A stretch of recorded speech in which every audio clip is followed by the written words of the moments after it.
Well, good morning. We're getting ready to do another project here insofar as rebuilding another McCulloch chainsaw. This one is a little bit more of a project than the last one I did. I bought this box of parts basically. It was an old saw that I bought, I think, on Craigslist maybe 5 or 6 years ago at least. And I think my intention was just going to use it for parts, and I took it all apart, and it was pretty rough. As you can see, it's been painted, so I'm suspecting that that was probably an anti-theft prevention idea, because some of the guys back in the old days would take these saws and just spray them a color to make sure they didn't blend in with other saws. Anyway, so it was in pretty rough shape. I'm not sure if it got blown up or if it, whatever this case might have been. But the piston took out of it and it was pretty rough. The rings were all broken. The cylinder head was okay. I spent a lot of time cleaning it and trying to get it as best as I could. And I was actually going to hone it a little bit, but I think I'm going to hold off because I don't want to destroy the liner, and I'm looking at it and it looks like it's going to be okay. I've got a new piston for it. There were a couple things that I had to do. There was a bolt hole here that somebody tried to fix it and they broke off a tap in there, so I kind of had to grind that out, and then I refilled it with some epoxy to kind of get that in there. And some folks might ask, why'd you go through all that trouble? And years ago when I was working in my dad's shop, he said that if there's a hole there or a nut there, there's meant to be a screw there. So that's kind of the adage that I followed, and so I went through quite a bit of work to get that tap out. I filled it with some epoxy and threaded it. Whether it holds or not is probably yet to be seen. It's not a critical area, but it's nonetheless something we want to try to fix up. So I've got this cylinder ready to go. I need to take, you can probably see here, some of the gas tank had some real nasty stuff in it, and I've got it all cleaned up, and I need to kind of buff that out a little bit and get some of that white junk off the handle. I don't know if it got into some salt water or what.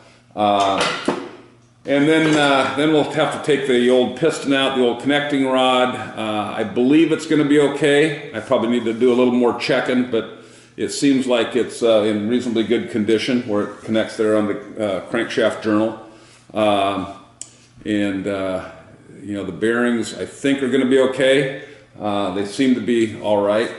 So nonetheless, we're going to try to get going on this thing, and first step will be get this piston. I'll reset the new piston set on here and into the cylinder head, and we'll go on from there. So stay tuned for some progress, but that's kind of the intro to this rebuild of a, this is actually a 610 McCulloch.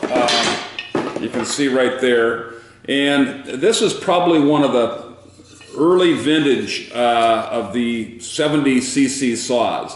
So they're pretty much identical to most of the 10 series saws. This one, and then they, which were all, the 10 series saws were all 55 cc's, I believe they were. And then they bumped it up in the late 60s to a 70cc saw, pretty much the exact same components. And then they morphed into what they call the CP70. So the CP70 was one virtually identical to this, but it had the cushion power. The CP stood for cushion power. So this one is an early, this is probably 69-ish, I'm guessing, thereabouts. And but it looked like I've got all the components here. It's just going to look a little rough, but if we can get it running right, we don't get too worried about how it looks, as long as it runs good and cuts good. So stay tuned on this one, and we'll keep you posted. I'm able to clean the ports with one of these little pipe cleaners here that work pretty good. So I think we've got that pretty well cleaned out. The liner looks pretty good. We had to polish all of this because it was kind of messed up and I wouldn't say corroded, but it had some junk on it. And so we took our Dremel tool and cleaned all that up, along with this, the lower part of the crankcase as well.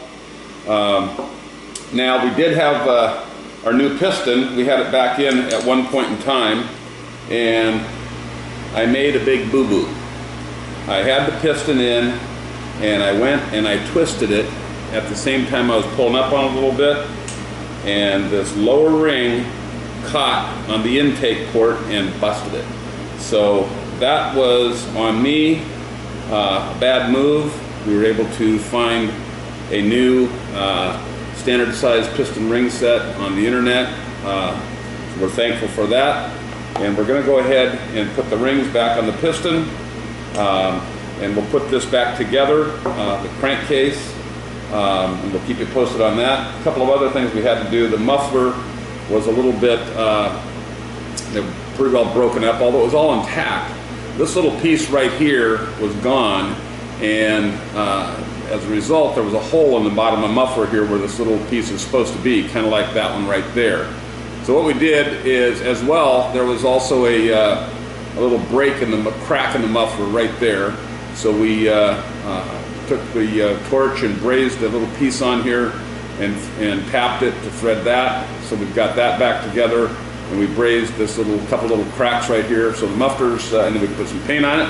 So the muffler's ready to go, and then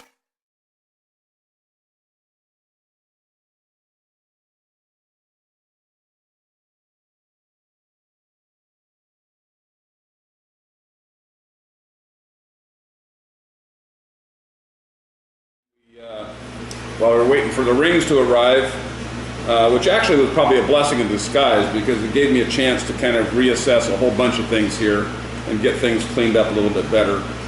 We rebuilt the carburetor with a new carburetor kit, so that's ready to go.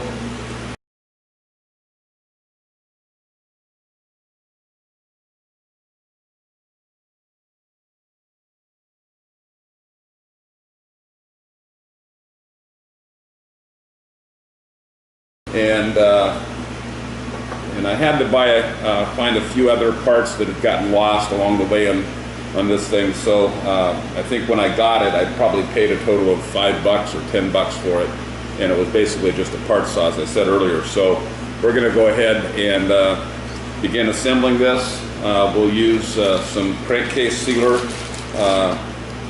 this Durco, which I've used on saws before, and it works quite well. And we'll seal the crankcase with that. Get the piston back in with the new rings on it, and set the crankshaft in there and start putting together the needle bearings that go in the crankshaft or the connecting rod journal here, and the cap, and put that back together. So when we get the cylinder head put back together, we'll get back with you and check in again. Okay, we're going to give you a quick peek at the needle bearings that go down, that go into the connecting rod, and then the cap that goes on top of them. There's 10 on each side. What we did is we put a little grease in there to hold them in there while we're putting them in place. They're a little dicey. You got to be really careful because you don't want to drop any down into the piston area. So we got the bottom there done. Now we're ready to roll the crankshaft over on top of it, and then we'll put the cap on it. Okay, we're back. Made a little progress. We've got the cylinder head and the lower part of the crankcase all put back together. We've got the airbox on here. We've got the muffler on.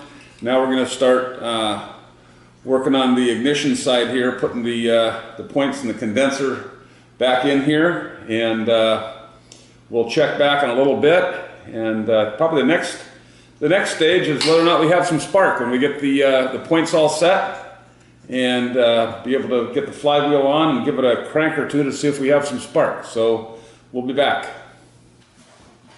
Okay, you can see we've got everything pretty well put back together and tested. We've got some good spark. We've got the points adjusted. Had a few little hiccups along the way, but got everything back together properly. The only thing we're waiting for now is there's a spacer that goes in the carburetor right here, and we don't have that, so it's on the way. I thought it might be here by today, but didn't happen. So we've got the carburetor that we said earlier we rebuilt. We'll keep that handy, and as soon as that spacer comes, we'll put it back together and fire it up. Well, we're back in the shop here, and we were just about ready to see if this thing will fire up. We got the carburetor all set in there. Okay, we put a little dab of fuel in the cylinder here, and then put the spark plug back in. Got the key on. We're going to give it a little choke, and we'll see what we got.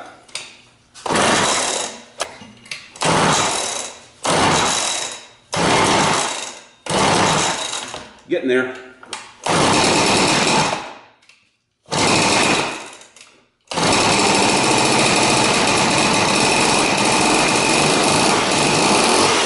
Okay, this one's just about in the books here. We had got the little few adjustments on the carburetor. We had a little issue. I put the gas in the tank. The new gasket that I had didn't work properly, and it expanded. I don't know what it was made of, but I was able to salvage the old gasket that I took off of this, and with a little gasket sealer, I think we were able to seal it up, and I think it's okay. And so let's give it a whirl here. On this one, normally this is the on-off switch right here, but I think maybe as I pointed out earlier, this one's been modified a bit to put it over here on the side. So, like I say, we messed with it a little bit. I got the adjustment, the idle, and the high speed. Okay, I think we're about ready here. So let's see how we do.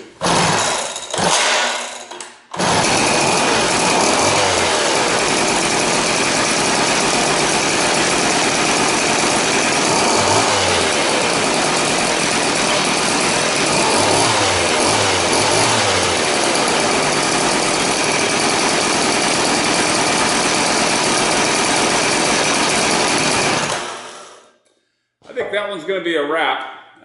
Might need to tweak with the idle just a shade, but I think we're going to call that one good and put her back on the shelf with the others. So hope you enjoyed the video.